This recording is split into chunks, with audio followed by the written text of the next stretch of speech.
Okay guys, so in this video we are going to quickly look at texturing these objects, and once we're done texturing this, we're going to look at lighting this. I know I said we're going to light this first, but let's just texture this so that by the time we're lighting it, we'll use that to control everything. So I'm going to start by selecting this object that I want to texture. By now this is already unwrapped, and if you have not seen the video, I would employ you to just go to the link in this description to check for the different parts and watch the ones you have missed. All right, so let's just get to today's tutorial. So I'm going to take this isolate by hitting forward slash, and then we can see this object that we want to texture. So it depends on what we want. Maybe we want this outer part to have a particular texture, or inner part is another texture. But I'll just stick to, since camera is not going to see in, so I'll just stick to the same texture for the whole object. So for me to go into the texture slot to add texture to this object, I will come down to this property manager or the property section and scroll down till I see this red icon down here, and that's for my material. If I click on the material, I have the name of the object, cylinder. I think I'm just going to rename by just double clicking this. Just call this mesh body, and let's unisolate this so that we can see every other part. This is the mesh cap, and then this is the mesh metal.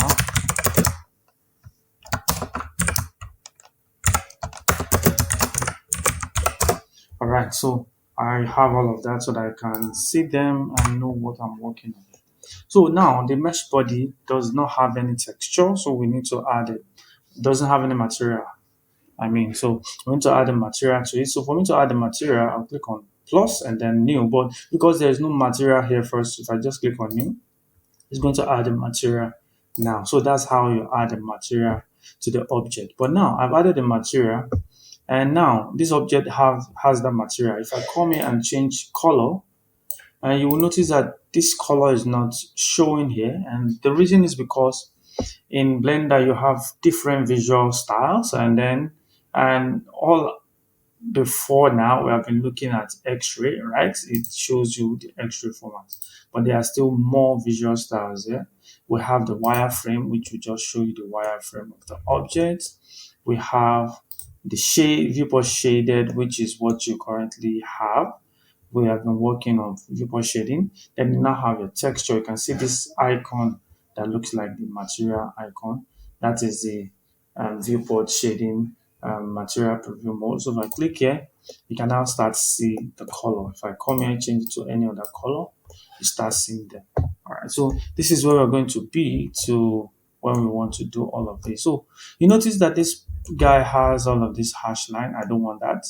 Just right click on it, go to shade smooth. It's going to smoothen that, and that goes away, and so that we can better visualize our material. All right, so now we have this material set on this object, and now we want to look at different lighting scenario for this, but now we're not talking about light yet, just yet. But there is a default light which is making us actually see this. But for me to change the default light that Blender gives us, while you are here, you can click on this down arrow. You see this guy, and you can change the same light. So if I change this to click inside this thumbnail, change to this, you can see that it changes the preview. Can change here, it changes the preview. So I'll just look for a good material, a good lighting environment for this. No, I don't want that. Okay, I think I will just, it has a harsh light, but then I'll just leave it here.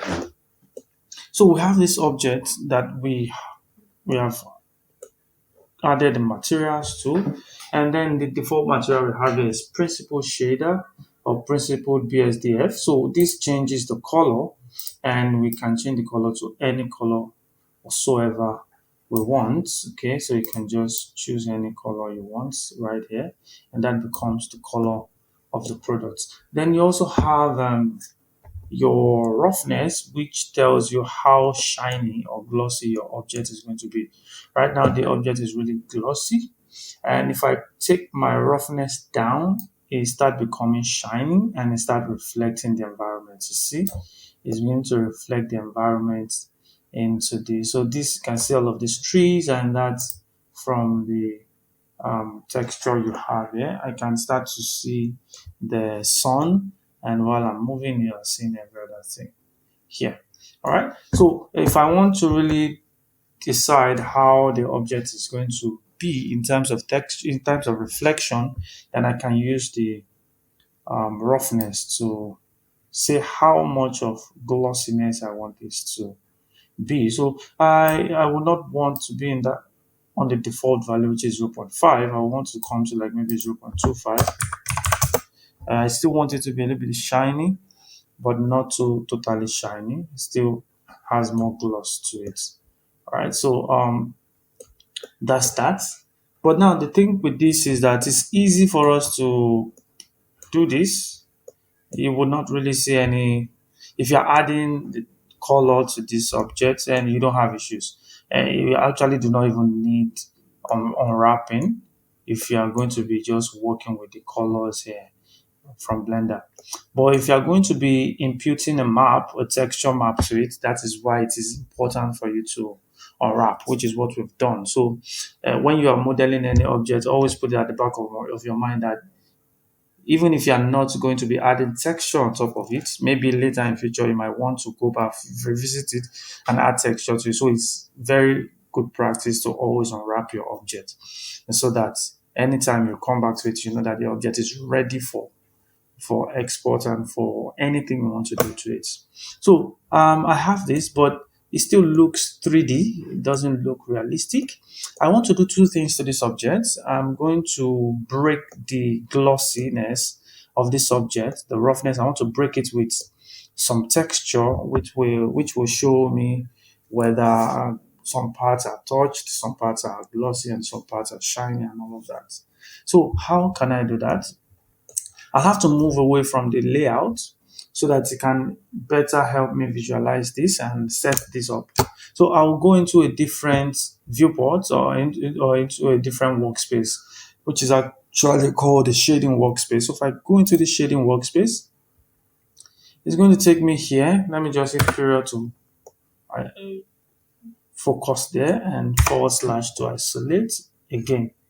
And now I'm going to see the environment here, so don't worry about the environment. If you feel that this environment is distracting, you can always come here and come to the opacity and lower it, and you just have your objects. Okay, so let's quickly do this. So you're now in an environment where you see some rectangular shaped objects. These are called nodes, and they are just a way you can texture your objects. You use some plugin nodes to from objects. So it basically has an input and an output. So the inputs are always on the left and the outputs on the right.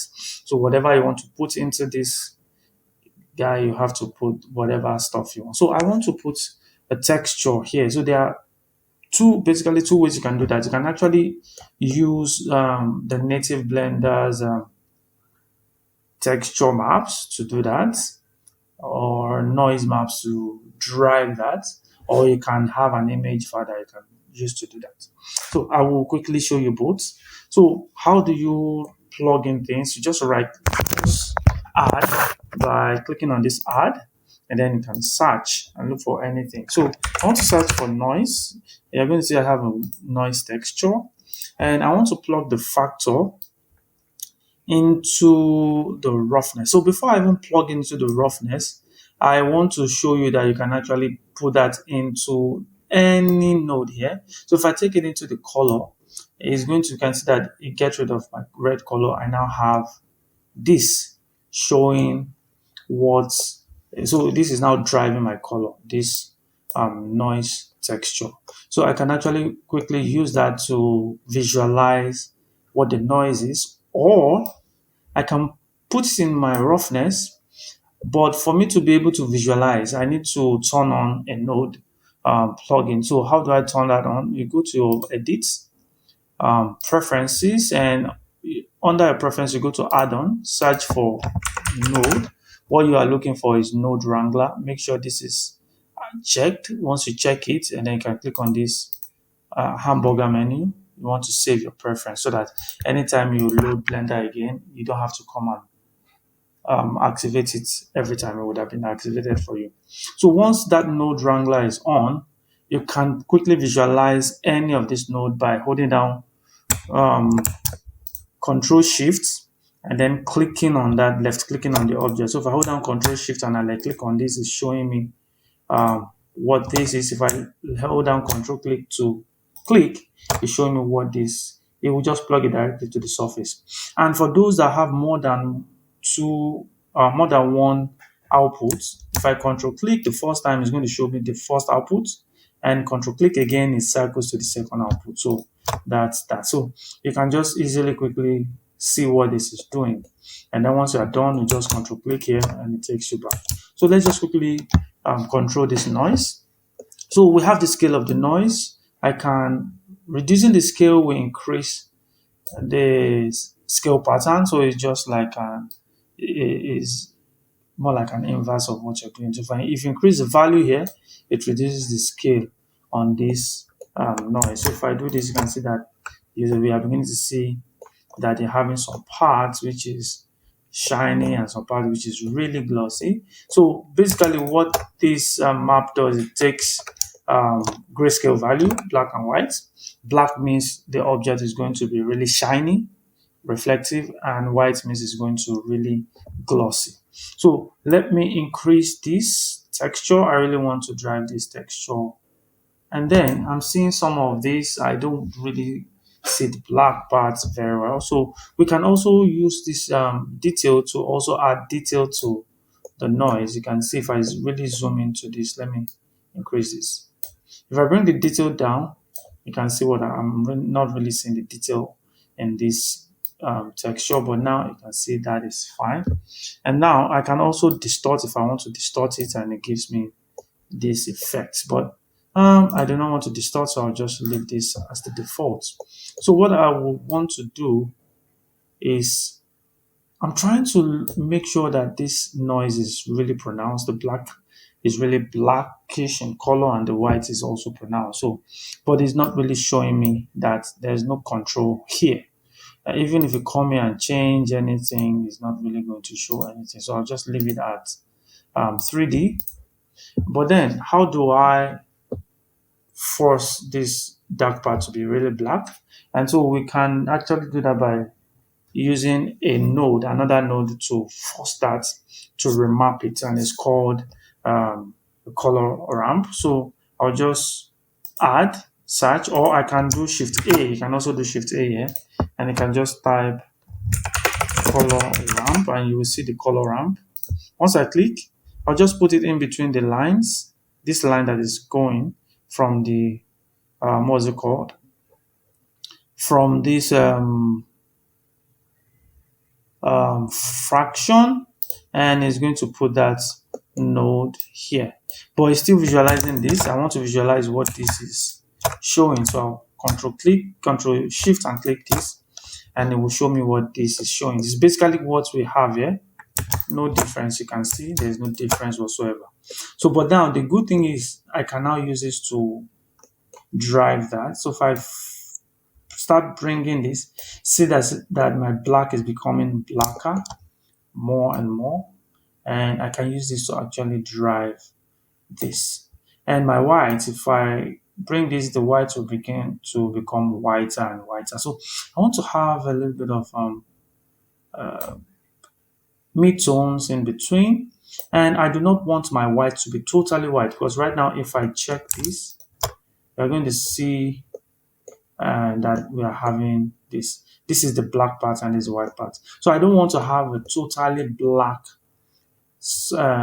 color, and I also do not want to have a totally white color. So I just want to go in between so that you see that. So if I come here to this black, I'll just click on this black node, click down here, I want to bring this up. So while I'm changing this, you can see the preview right there. So I want this to come somewhere here. Okay, and for the white, I don't want this to be too white. I'll just bring this down. So it's just a little bit of change. You can start to see what's happening. I still feel that the black I want to reduce that. I'll just click on this node and I want to take this up. Just really little difference. So you don't want to go overboard. You don't want to really to drive that. Just make it subtle, and that's what brings about realism in your product. So just make it subtle. I think this is fine for me. So this is how you can use a um, Blender's native node to drive all of these imperfections here. But what if I have a texture and I want that to drive stuff? Is it possible for me to do that? Yeah, it is. So I'm going to I'm going to bring in a texture for my normal. So there's another input here which is called normal. And what that normal is just what brings about the um, height detail on your object. So it's more of a fake height detail. And we usually use that for object that I'm not really going to have an interaction from different objects to show the bump or the height. So I'm going to go here. I have some textures here that I'm going to use. So I'll just bring in two textures. I have one for, if I double click here, this is just like a grunge texture, and I also have another one for like scratch. I want to use this to show some stuff. So I'll just drag this scratch here and also bring that other grunge and bring this here so that you can see how that works. So let's start with this one first, because if you select, you can start to see what you're selecting. So let's start with this one, and we'll change the color, put it inside our normal, and then nothing will happen. Basically, you just notice a change here. All right. So why are we having this? The reason is because normal doesn't really take in a grayscale value. It has its own color space. So we need to look for a way to convert this grayscale value. You can see this black and white value. We need to look for a way to convert it to the color space that normal uses. And a good way to do that is bringing in bump map. So if I bring in bump map, I will just click here. I want this bump map to be in my height. Okay. And now it will convert all of these things into normal and then take the normal here. You can start to see what is happening here. It's beginning to look rough like stone, and it's adding all of this detail to these objects, all thanks to this normal map. And basically, this thing is too much, so I can just come to the strength and reduce the strength to 0.01, maybe, and let me get close to it and look at it from here. You can start to see the little detail here. I don't know if you can see that. Let me just bring that up so you see 0.1. You see that that's too much. So 0.02. Start to see those detail right here. All right. So I feel this is actually too much. So I don't really want that to be that high. And that's just to do that. If you feel that this bump is going the other way, you want to invert, you can just click on invert. It will invert the direction of the pump. So just note that. You can see while I'm changing, you're seeing what's happening. So I can also, so that's for this grunge. Let me see the effect we're going to get for this other one, which is this scratch. I can start to see that the scratch doesn't really have, we might need to increase this. So let's try 0.1, and that might be too much. You can see what that is doing. So let's go to 0.03, 0.02. So you have this bump. happening on this object. I think I prefer the first one, but you can also mix that. But the thing is, look at this bump. It looks too big. You can see that it's really too big. I can actually remap this and change the size of this bump. And how can I do that? Because I have Node Wrangler on, I can just hit Ctrl T while I have, let me undo that. While I have this texture selected, if I hit Ctrl T, it's going to add a mapping and a texture coordinate to it. So what that mapping and texture coordinate will do, let me increase this so that you can see what's happening. 0.06, yeah, is I can either increase the size of this texture or reduce the size by coming to the scale. So the way the size works in the texture is that the higher the value, the smaller this texture, the lower the value, the bigger the texture. So I want to reduce this texture, so I'm going to increase this. Let me just increase this to 2 to double it. You can see what's happening. It's doubled. So let's try 4. And you're beginning to see it's reducing these textures. We might still need to go and reduce the strength. All right, you're just using this to visualize. You can see this line going. You can also rotate if you feel you want to rotate the texture pattern. You don't want it to go that horizontal. You want it to go diagonally. Just rotate the texture around. You can start to see that you're having these little cracks and scratches on this object. So you can just come here and bring this down again.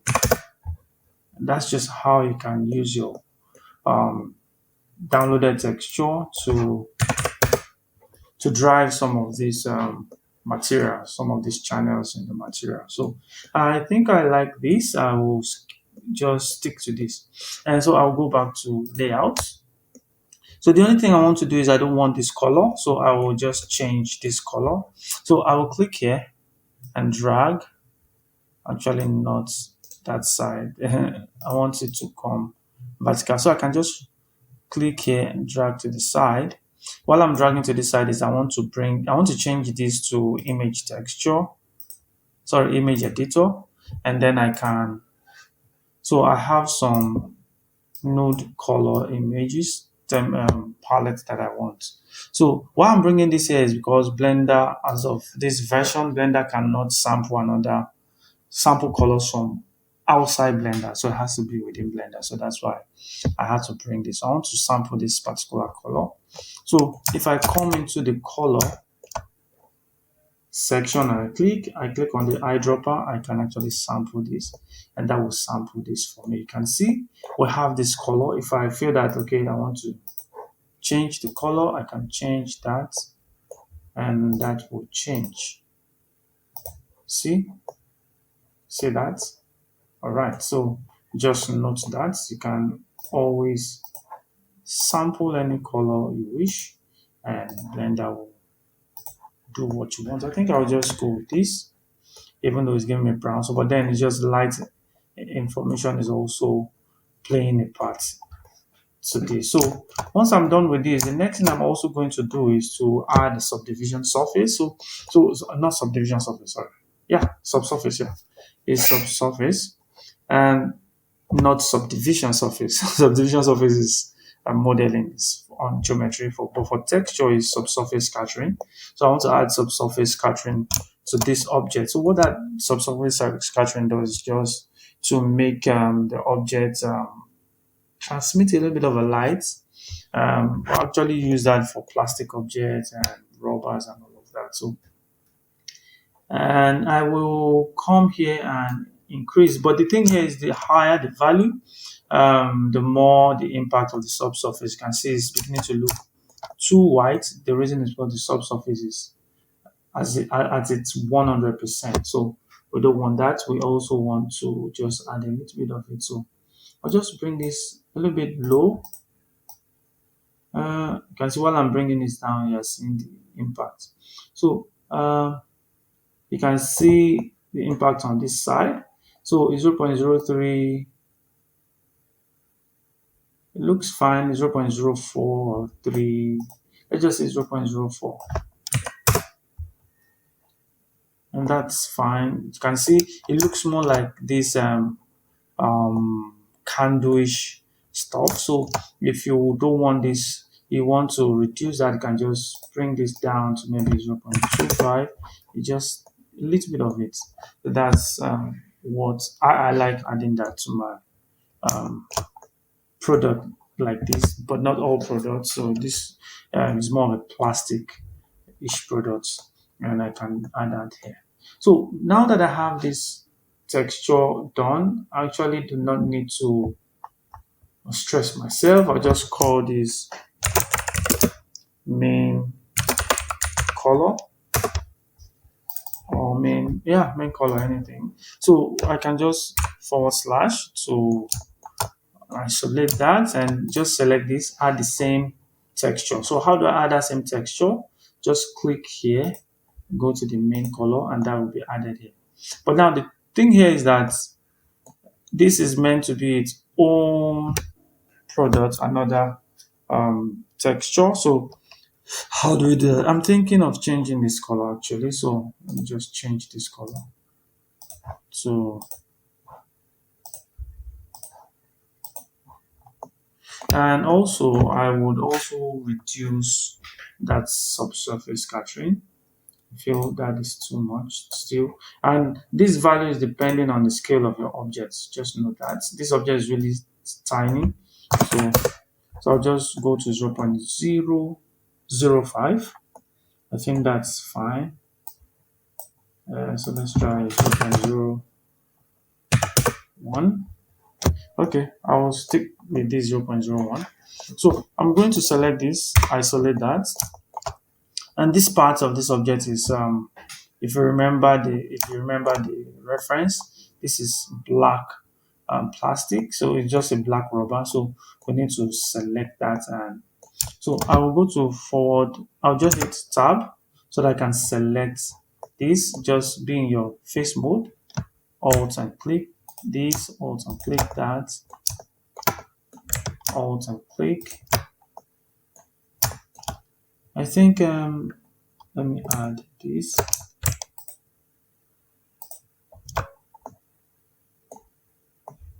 Okay, so I'll just keep that so that I don't have that problem there. So we have this. So I'm going to also include this into my selection. So I will just L to add that. Remember when we unwrap, I told you that unwrapping will separate all of these islands. So I know that I cut. So if I just hit L, it's just going to add that to my selection. And now once I have this guy selected, I'm going to create a new texture by clicking on plus and then new, and then I'll just name this rubber. And now I need to assign that rubber to these guys by just clicking assign. You can see that only these guys changes, and then if I go to the rubber and I change the color, that will affect only that part. Okay, see that?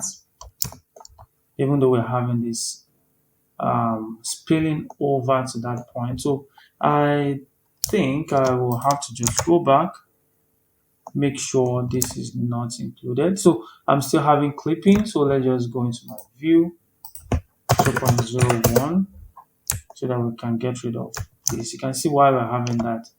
This is also included in it. So I'm going to undo till before I assigned. Okay, Control Z. Okay, so let me hit L. Sorry, not forward slash. Just move my mouse here, L. That's selected. And then I'm just going to come here, remove this from my selection. Shift and Alt to remove that. I'll do the same thing there. Shift and Alt, remove this. Let me Control Z, I missed something there.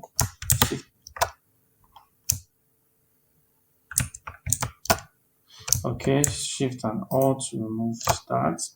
I think I'll do the same thing here. Let me just zoom in. You just have to get that out of the way. So you don't run into problem later. So Shift and Alt, remove that, remove this, and remove that. So once I have all of this removed, I'm going to create a new texture, new, assign, call this rubber, and then change the color. And now this looks fine. So we don't have that problem anymore. So what I'll just do to this rubber is I do not want to have so much roughness. Just want to shiny, and then add a little bit of subsurface. Okay, just 0.02. If I go to 0.1, it will be too much. So just try 0.05. I think that's fine. And forward slash, and that's good. So let's go to the meta object forward slash to isolate that. And then this is just as simple as just creating a metallic object. And how do you get the metallic objects? You bring your color down to like a grayscale, and the gray value is 0.18. And then you will come to metallic, increase your metallic value, and that will increase this. Then you can come to roughness, and you can start changing the roughness value, how shiny you want it to be. So what I can also do here for this is I will go to the IOR. I'll increase the IOR really much, and because I'm going to make it metallic. But now the metallic is dark. We want to lighten up this metal, so I'll just come to this base color and gradually start taking this up a little bit till I think I like that. So I right click, smooth shade, and that's how you get your metal. And don't worry about that. So I'll just forward slash to get this back, and that is texturing our product. You can see we have all of these parts textured, and then we are good. So I'm going to stop here and see you in the next video. So if you feel, but before you go, if you feel that you have gained knowledge, you've gained something, I would like you to please appreciate by just liking the video and sharing it with someone you feel need that. But if you're new to my channel, please do subscribe, because I'll be doing tutorials like this every time, product visualization from beginning to end, and it's going to be rolling out. Trust me. So that's just it. So do have a wonderful day, and see you in the next one.